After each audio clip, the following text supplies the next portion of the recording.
Hello everyone, Little Victories here, and today I have a fun video. I'm going to show you my process of picking and getting cards ready for grading.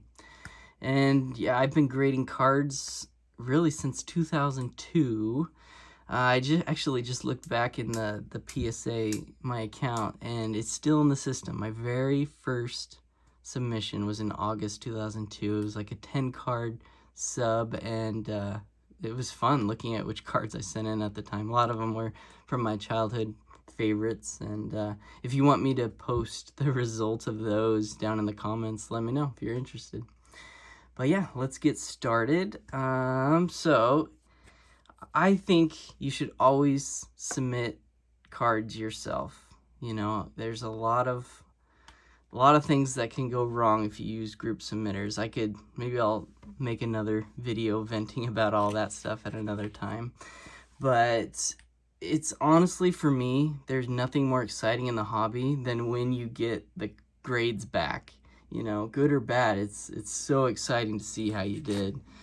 So, and you learn so much more by submitting yourself. You get better at it over time and all that stuff. And trust me, it's not hard to submit yourself. You know, you really get the hang of it, and it's way more rewarding and fun to see the grades pop yourself, receiving them back yourself, and finally the grading prices are going down. They're around 20 per card, so I think it's a perfect time to get your feet wet. And trust me, you aren't saving much money or time going through groups of submitters. You know, what's a few extra bucks for having total peace of mind, you know, transparency and control of the situation. So I recommend submit yourself and have fun doing it, really. All right, so let's get started. So the first thing I would recommend, nice clean workspace. Nice lamp above, and have your cards ready. And I use microfiber cloths to clean. I use one kind of rolled up damp one and a dry one. And so also, may sound strange, and believe it or not, but the first step is good hygiene, actually. So clip your nails. I'm not even joking about this. Clip your nails, especially your thumbnails. They can easily dent the cards when you're handling them, especially the back sides. You know, think about it. If you have a long nail and you're not too aware of what you're doing, boom, dent on the back. It's gonna affect the grade, all that stuff. And also, wash your hands. I can't stress that enough too. You know, pretend to be a surgeon. You know, wash your hands very well before you get cards ready for grading. Also, the supplies, you're gonna need penny sleeves. And this is a good little tip. Get the brand name. Don't get the knockoffs, because a lot of them have little factory flaws, actually little indents, little dimples, really. And if you put a card in there over time, especially if you stack cards on top of each other, that little factory dimple is going to make a dimple onto the card. So buy the good stuff, and then you're going to need, you know, the card saver ones. They're the big enough ones for the cards that PSA wants you to submit. So those are all nice and clean. I recommend buying new ones of these too. The, you know, used ones, old ones are gonna have a lot of debris. You know, you can see these are brand new and still have a little dust on them and stuff. So use the new stuff. Okay, so now that's out of the way. The next step is picking the cards you want to grade. So I'll pretend I'm gonna send these value level, so like 20 bucks a card, and those I submit through PSA, so those need to be valued 200 and under usually, so you won't get upcharged. So this is a good example of cards I would probably send in at that level. There's some baseball, you know, Judge is hot right now. Pujols just hit 700. Freeman, another great year. Almost took down the batting average title here this year. Verlander, almost 20 wins again. You know, stuff like this. Players that won't necessarily go down in value. Established is what I go for. Justin Jefferson, you know, Josh Allen, Zach Wilson, Embiid, Dirk, that kind of stuff. So, got those ready. So the next step is seeing if the card's worth grading. So first thing I look at is the centering. I mean, it's usually the most glaring, obvious. It's going to impact the grade the most initially. So right now I can see maybe a little thicker to the right, a little thinner on the left, but it's within a possible 10 in my opinion. It looks pretty good. So now take the card out. Try to touch only the, you know, the sides if you can. As you can see, the surface looks good. But I do have nice clean hands, so I feel good about that. That is the card design, don't worry. White borders on the bottom, so I'm not too worried about those. But look at the top here, darker borders, so you can see a little bit of chipping here. I think the chipping will keep it from a 10. So, in my opinion, this is a solid 9. I don't think it has a chance at a 10. But I think it's worth grading for a 9. So the next thing I would do would be to go on eBay and look up what 9s are selling for. And I already did this to save some time. That 9 was selling for around 75, 80 bucks. I don't have much into it, probably a couple bucks. I bought it a long time ago. So grading fees, 20 bucks, $22 into this card. And it will grade a solid 9 in my opinion. So well worth it. I would make around, you know, 50 bucks. So worth it. So now I would take the card. You know, this is more of a cardboard finish, so it's not going to have a lot of smudges and fingerprints. It's not going to show those. So I don't think I need to take a microfiber cloth. I don't see anything wrong with it. I definitely don't need to use the damp one yet. So what I will do is get the clean penny sleeve. And what I do is I go ahead and use my fingers and stretch it out a little bit. You see so many people fight to get it in, and it's gonna ding the corners or edges, you know, all that stuff. So, and then I just carefully put it in. And there you go. It looks pretty good. Put it in the semi-rigid carefully.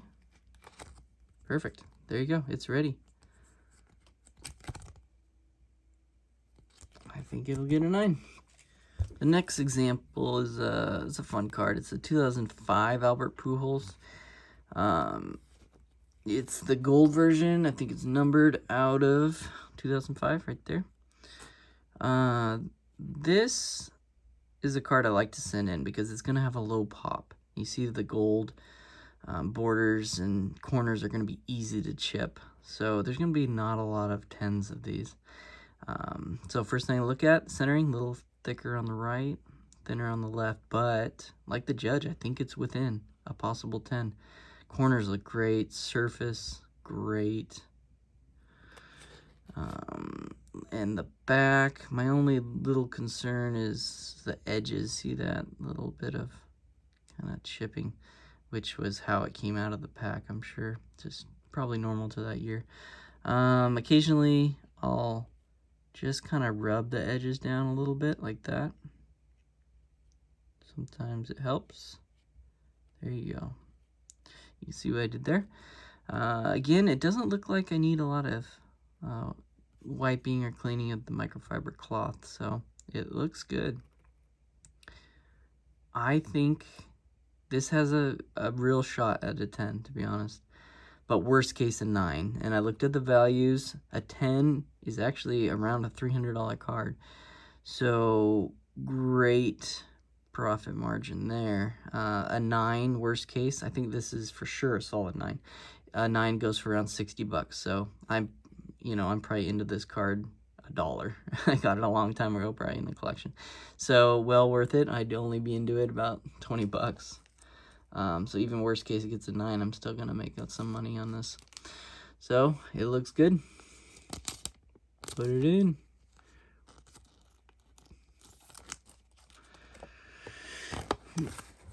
And people ask where I get all these cards.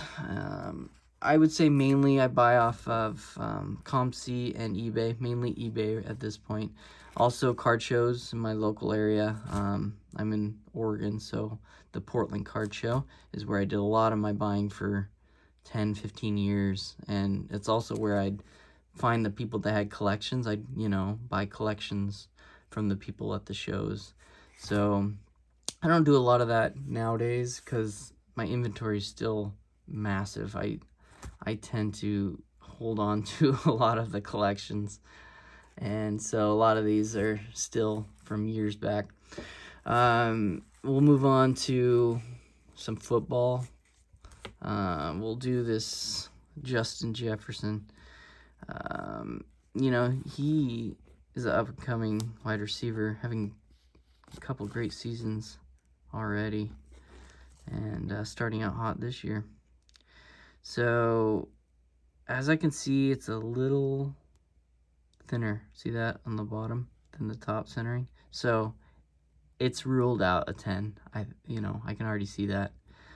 Surface looks great, edges, corners look great, but it will not get a 10 because of the centering.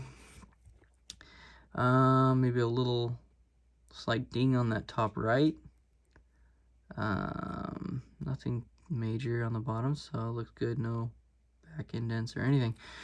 So this, in my opinion, is a solid 9. I looked it up, and they go for around $80 to $100. So this card, I'm a little more invested into. I think I bought it for $60. So I probably would not send this in at this point because it would not. I don't have the chance of the 10, and it'll probably just get a 9, which sells for 80 bucks. Grading fees, I'm 60 bucks in plus the grading fees. So that's our 80 bucks right there. I'm not gonna make any money off this, so I'm gonna hang on to it though, because it's a nice copy. Down the road when he's hopefully a Hall of Famer, it'll be even more valuable. Next card is a Josh Allen. I mean, his cards are hot right now. Centering is great. Looks within the 10 guidelines as a shot at it. This is the Rookie Wave 2018 playoff. Let's see, the front surface looks pretty good. Corner's good.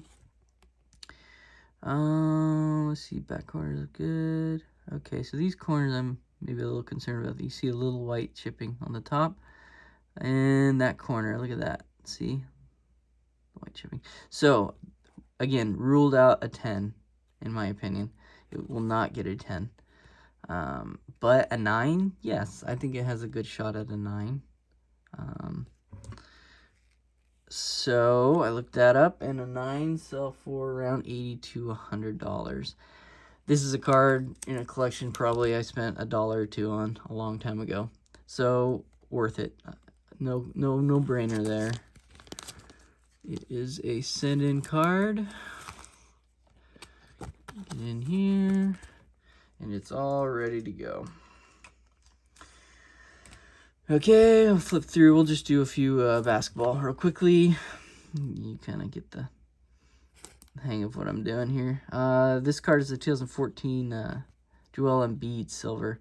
I think he's already proved enough in his career to be a good shot as a Hall of Famer. This card is interesting. I actually bought it recently off eBay. It was an HGA 9. So I think I bought it for like 50 bucks. I thought for sure, that it was probably overgraded and it wasn't really a 9. But I was looking at it in the slab so carefully, and it looked great. And the centering was within a possible 10 range.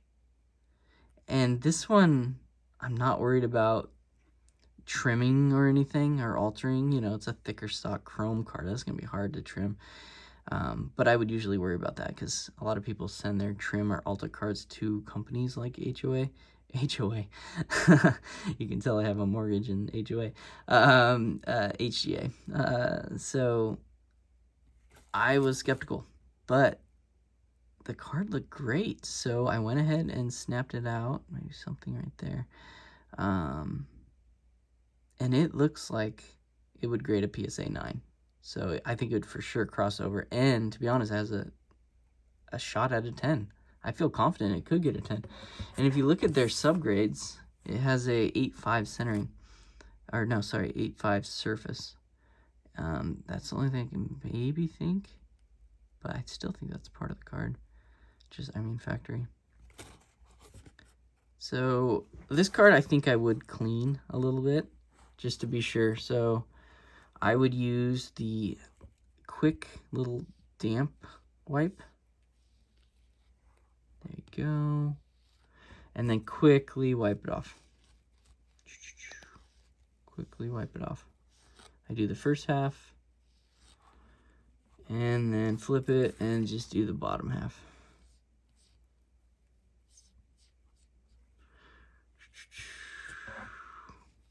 There you go. And these soft cloths won't damage the card, don't worry. Okay. It looks great. There you go. This one is worth grading.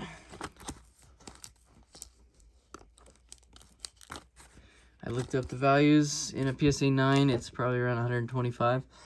And a PSA 10 is around 300. So now I just want to give you a quick recap of the grading process. It's first, pick the cards you want to send in, inspect them yourself thoroughly, and I inspect them at least 3 times, and make it on separate occasions because you see flaws you don't the first time or second time. So, and then next step is check the comps. Go on eBay, check the completed listings, see what they sell for in the grade that you think it's going to grade in, and that helps you be aware and make sure it's worth sending in value-wise. And now, next, clean. You got, make sure there's no fingerprints, smudges, debris, all that stuff, and then you put into a penny sleeve, put into the semi-rigid grading holder, and then finally pick your favorite grading company.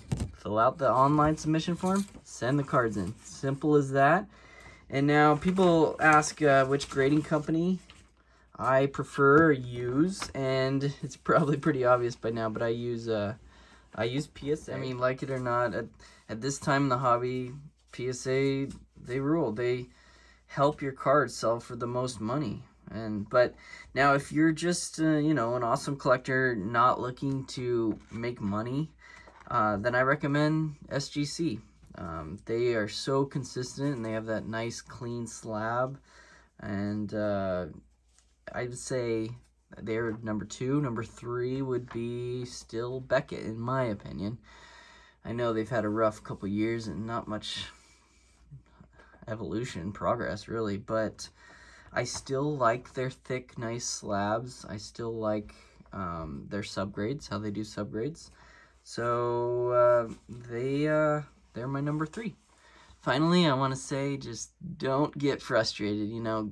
Know that grading is subjective. It's just an opinion. You're going to have bad orders. You're going to have some good, great ones. You're going to get some bad graders, good graders. Just know you don't have to live with the grade. You can always crack them open, send it to another company, or resend into the same company. On another day, might get a different grade, That's what I do, and you just take the good with the bad, stay confident, and honestly, keep at it. Submit yourself, have fun, and thanks for viewing this video.